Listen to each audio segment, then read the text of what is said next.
Good morning. No, it is great to be here. I'm the closer, I think, the last, and we do promise to end on time. So what I thought I'll do, and since Doug and Trish and Wendy and Karina have done such a great job, I'm going to share a few observations and leave you with a few questions, and then hopefully have a few minutes for discussion. So I'm probably going to go through, I will not speak super quickly, but I'll go through my slides relatively quickly and just make a few observations, because I think you've heard some really brilliant work here today that's, I'm going to try to tie it to some opportunities here for Santa Clara County.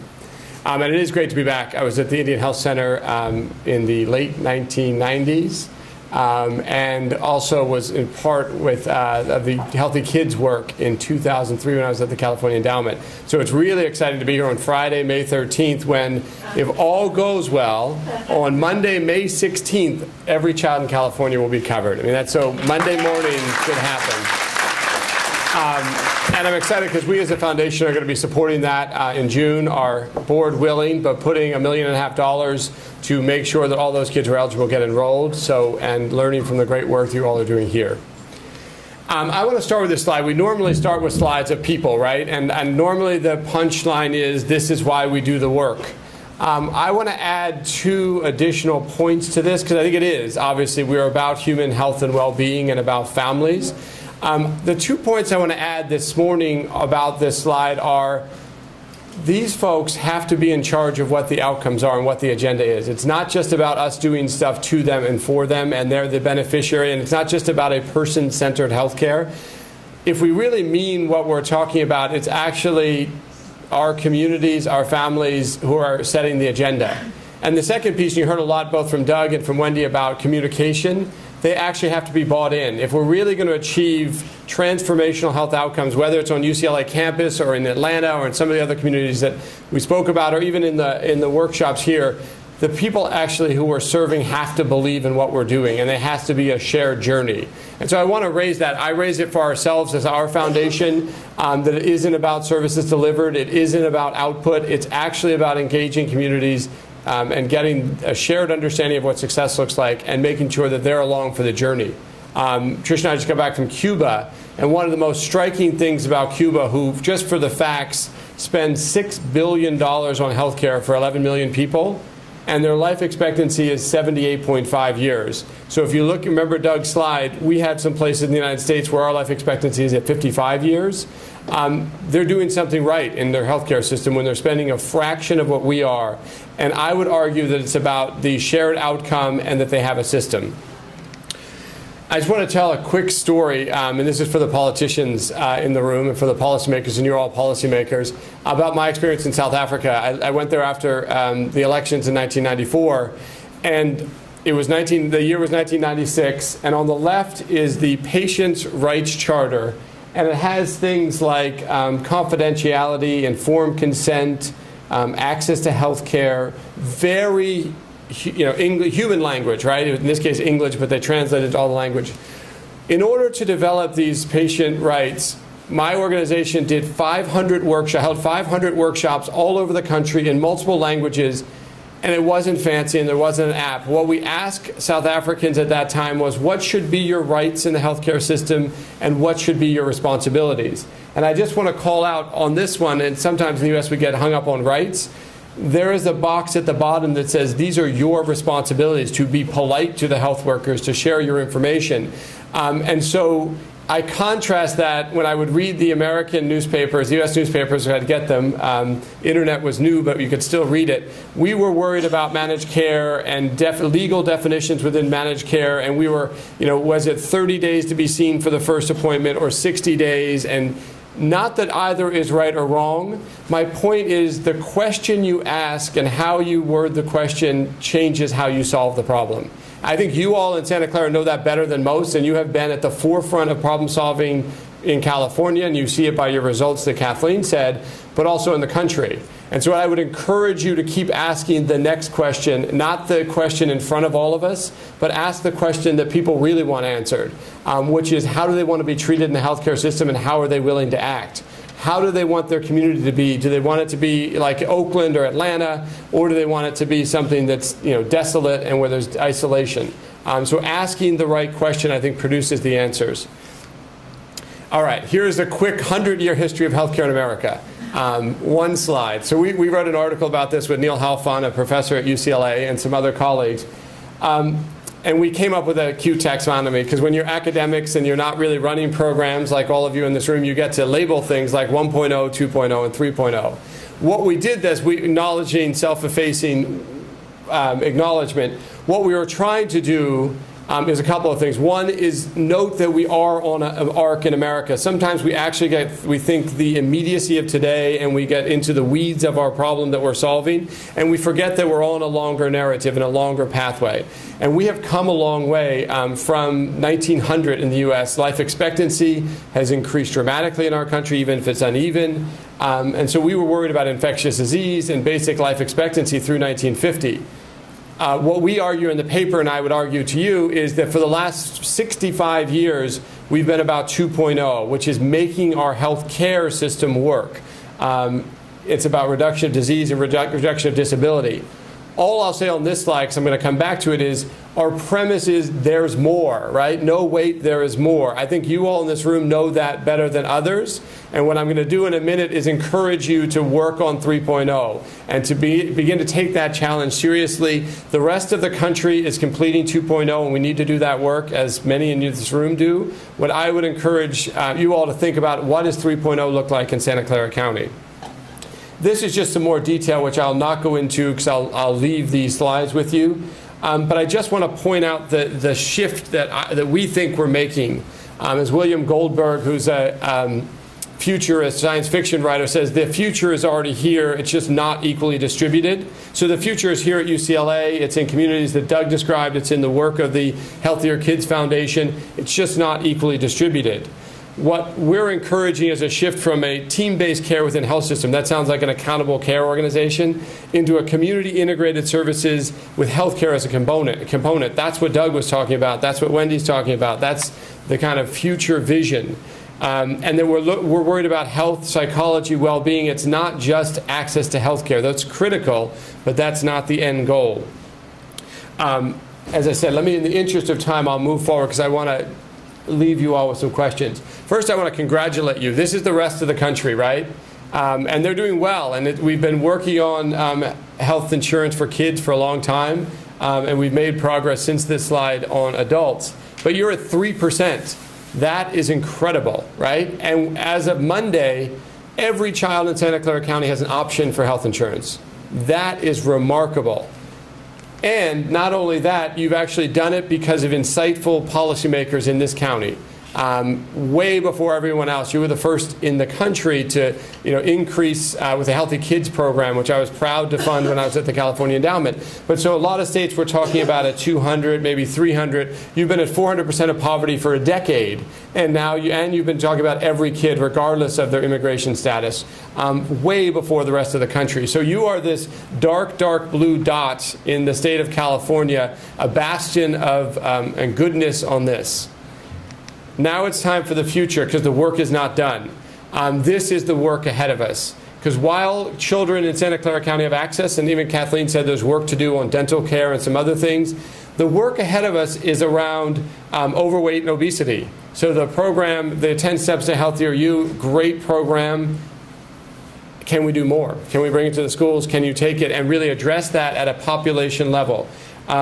Kids who repeated a grade. Doug made the point that educational attainment we should use, instead of using narrow measures inside the health system, we should talk about educational attainment and make sure kids are not repeating grades. That's a great leading indicator of, are we meeting the needs of our children?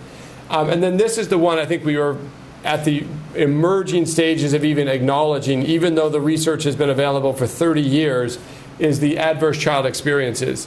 And these are national statistics, but 2/3 of low-income kids have adverse childhood experiences, are experiencing those. That's forms of trauma, just things in their life that are actually reducing their resilience and giving them lower life outcomes and health outcomes. What's interesting about this is I put this in the context of Santa Clara data, which is, although your poverty rates are relatively low, the difference between the poverty level, 100% of poverty, and your self-sufficiency rate is almost 4x. It is 4x, 4 times. And so if you think about these gradients, it's interesting, although Santa Clara is a wealthy, relatively wealthy county, what do they look like here? What are those income inequality gradients, or is it racial and ethnic inequality? How you cut the data? Is it geographic? And you've done some of that work. But to me, this is the next frontier about actually improving the health and well-being of children. And not shockingly, I'm going to argue that 3.0 solves it all. Easy for me to sit up here and say, but no, in seriousness, what it leads me to say is there is amazing work been done in the healthcare system, and there is more work to do. And it's not just me saying it. I don't expect you to memorize this slide, so it's not just me. Tom Frieden in the CDC is saying this as well. And it comes from the same data and the same analysis that Doug's observed all over the country, which is health is determined by much more than health care. It's determined by your socioeconomic factors, the physical environment, health behaviors, the zip code, it matters, where you live, and communities. That everybody, and again, I love to see in this room, I don't need to preach to Santa Clara about everybody being involved, but you also have a head start on that. People in the rest of the country are figuring out that we need multiple sectors to actually work to improve health and well-being. And then the solutions that the CD is talking about are exactly the things that Doug and Wendy and Tricia and Karina were talking about, which are intersectoral solutions that begin to raise well-being for children across the board. We're not just micro-targeting one specific aspect of their health and well-being, but we're actually doing things that help across the board, help their educational status, help their overall health and well-being, their mental health, help their resiliency, reduce some of the toxic stress. So this isn't just a Peter Long idea, it's the CDC as well. But the other thing is, again, you get this. One of the things that would be interesting for you all to do is how do you map this and take advantage? Because I think you all do it instinctively, and having lived in this county and worked at the Indian Health Center 15 years ago, you all do this. The question is, are you doing it intentionally? Are you doing it and capturing what those relationships are? Are you maximizing them? Are you having the dialogue about who is the coordinator? And then I would challenge, what's your collective vision for the next 10 years in Santa Clara County for kids? What is that? And do the people of Santa Clara know it? Does everyone in this room agree on it? So I think that you have the pieces in place. And it's symposia like this that are driving that forward. But what is the collective vision? This is an eye chart, just so Kathleen asked me to put it up. Who here can read this? No one. Perfect. All right. So you all have 20/20 vision. No one has 20/10 or laser vision in the room. My point here is that in the systems world, and we believe that 3.0 is about complex systems, you cannot have a silver bullet solution to fix something. It actually has to be setting up a set of principles to improve the overall healthcare system for kids. And it has to operate at the local level. It has to operate in multiple sectors. And then you have to have all the things that reinforce it. So my message here is that Santa Clara County is incredibly important, and the cities and communities within Santa Clara are important. You also have to do the types of things Wendy was talking about, influence and advocate in Sacramento. It's good some folks are here from Sacramento. Influence in Washington to set the right environment. Because what I would argue is the rest of the state and the rest of the country actually mostly work against the good stuff you're doing. You all are doing lots of amazing work in spite of the environment that we live in and some of the choices that we have in the policy environment. And I think it's both you to inform us of how to move forward, but then also to change that environment. So just to make it easy, that last slide was for fun. This is actually to make it easy because there are really 4 things to remember which are consistent with Wendy's points. And the reason I like these, and this is around complex systems design. So what we're saying, and I'll never stand up here and tell you how to do or what to do. What I'm saying is these 4 elements, if we're going to change the complex system and have meaningful results to improve kids' health, first, what I was talking about, community empowerment, community engagement, actually to set the agenda. So not just to come to a workshop to learn something or to get a skill, that's important. What I'm talking about here is community empowerment engagement to actually set the agenda. The community integration function, you heard about quarterback. We say we're agnostic in terms of whether it needs to be an organization. What we talk about is the functions that need to be done. And I think Doug's key point are around independence, so that one group is not actually dominating, and that they actually have the ability to lead this complex work. And then I would just put a double underscore or triple underscore on the bottom 2. We need new information and management tools if we're going to get where we want to go. The measures we're using today are good for today. They're not ready for tomorrow in terms of what the population, how do we improve the population health. They're mostly process measures and output measures in the healthcare system, even the most advanced. We need to set targets at a population level that people understand that their lives are better. And we need to do some work. I would suggest the Sustainable Development Goals. We are a country like the rest of the world, and maybe we should adopt the Sustainable Development Goals, and maybe Santa Clara County could move forward. At least it's a framework to talk about it. And then we definitely need new financing approaches. Just like Doug was talking about new financing in community development, we need new financing in healthcare. We need community trust or wellness or unrestricted funding to do more public health interventions. We need ways to reinvest the money that people save to actually put it back into those community things. We don't have those instruments today. We don't have the right tax credits. We have a very narrow set of financial tools to improve the health of our population. I think, again, testament to the folks in this room of how far we've come, but we need to actually get better tools. Very briefly, we're testing this in 6 communities with the California Endowment, the Kaiser Permanente, the state of California, and our foundation to test these concepts. And we're calling it Accountable Communities for Health. And we want to test new financing, who could be the quarterback or the integrator, what some of the measurement tools are. Hopefully Santa Clara applied. The applications were due. We had 44 applications from across the state. And we're going to pick 6 communities to begin to explore this, what it looks like. We do not know the answers, but we need to start prototyping and doing it. Here's where we need to do more work as a foundation, and my commitment to you. There are systemic barriers to innovation, whether it's the dental screening or any of these programs. There are systemic things that work against it. The way we pay for healthcare in a fee-for-service, through the healthcare system, it does not promote innovation.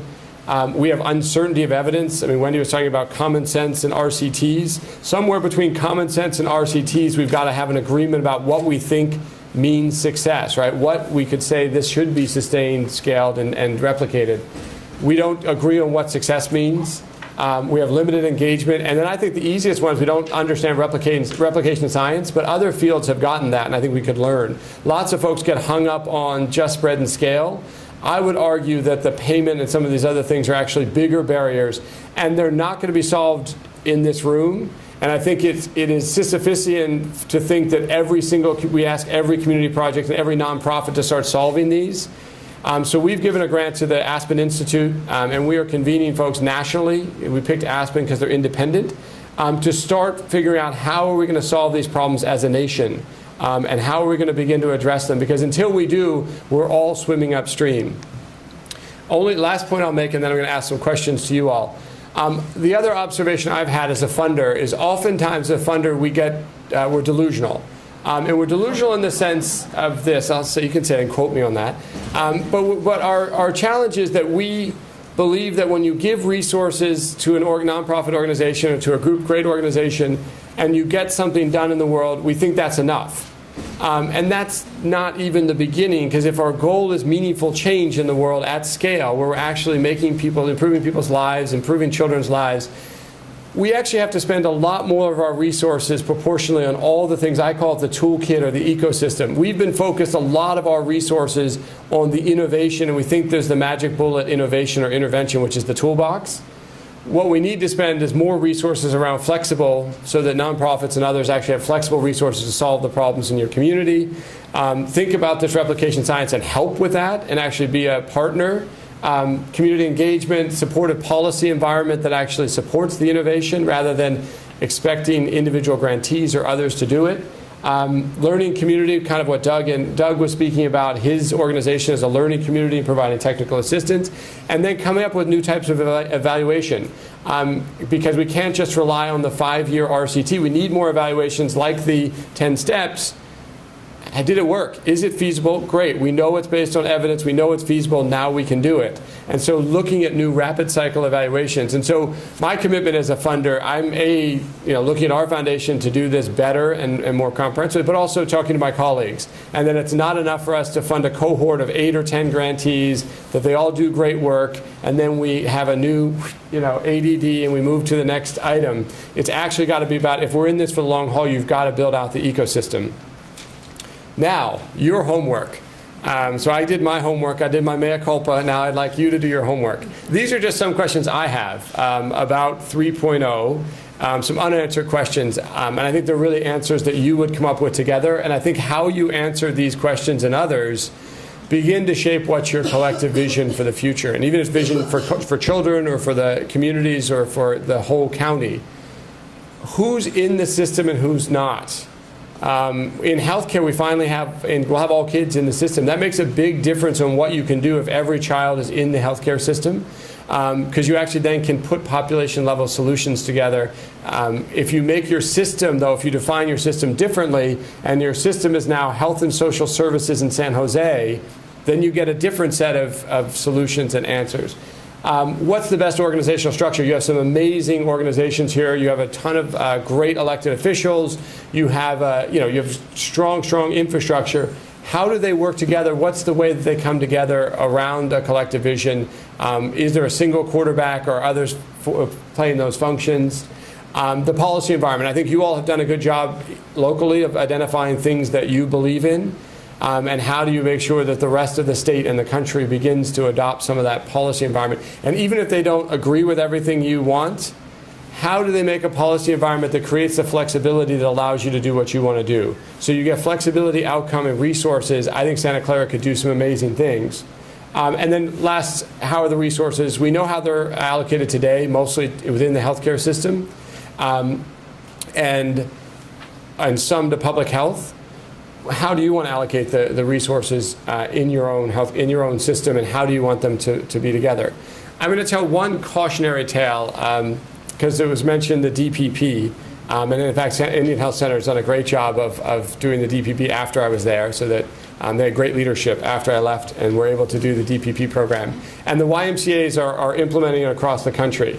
But I want to list this as a cautionary tale because I think it's a great example of spread and scale in a 2.0 model.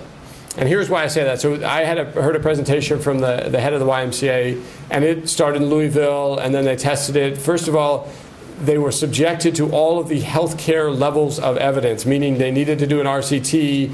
They showed that it worked, and they did feasibility study just like we heard today, but that wasn't enough. So they actually did it again in more sites, and they moved forward. And they actually were successful. At each step along the way, they've been successful.